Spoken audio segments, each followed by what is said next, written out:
Generally যারা আমার মতন কন্টেন্ট ক্রিয়েটার রয়েছে, ইউটিউবার রয়েছে, তাদেরকে কিন্তু প্রচুর কথা বলতে হয়।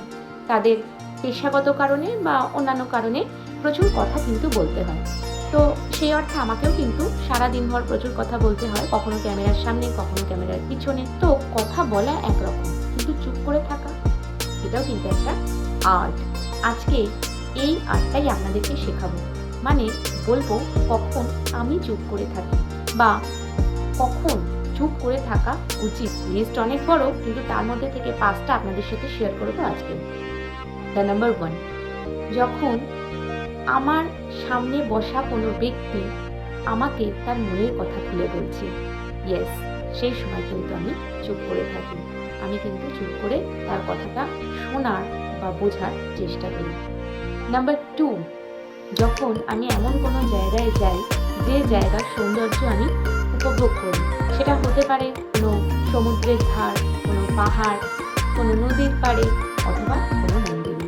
সেখানে গিয়ে কিন্তু আমি চুপ করে থাকি। আমার মনে হয় সেখানে চুপ করে থাকা উচিত, সেই জায়গার সৌন্দর্য উপভোগ করা উচিত। নাম্বার 3, যখন আমি এমন কোনো জায়গায় যাই বা আমার সামনে এমন কোনো ঘটনা ঘটে, এমন কোনো সিচুয়েশন আসে, যখন দেখি যে লোকজন প্রচুর কথা বলছে, কিচিরমিচির করছে, একে অপরের ওপর চিৎকার করছে, অশ্লীল অসংলগ্ন কথাবার্তা বলছে, তখন আই স্টে কোয়াইট। ইয়েস, তখন আমি চুপ থাকি। আমার মনে হয় সেই জায়গায় চুপ থাকাই কিন্তু শ্রেয়। নাম্বার 4, যখন আমি পড়াশোনা করি বা গভীর কিছু চিন্তা করি, কোনো কিছু গভীর মন দিয়ে পড়ছি, ঠিক সেই সময়ও কিন্তু আমি সাইলেন্ট থাকি। কারণ যে জিনিসটা আমি পড়ছি, সেই পড়ার মধ্যে দিয়ে আমি সেই জিনিসটা বোঝার চেষ্টা করি, বা সেই মুহূর্তে সেই ছবিটা বা সেই গল্পটা আমার কিন্তু মনের মধ্যে চলতে থাকে। তো সেই জন্য তখন আমি চুপ করে থাকি। And the last but not the least, যখন আমার প্রচণ্ড রাগ হয়, যখন আমি কোনো ব্যক্তির ওপর রেগে আছি কিন্তু তাকে আমি কিছু বলতে পারছি না, তখন আমি চুপ করে থাকি।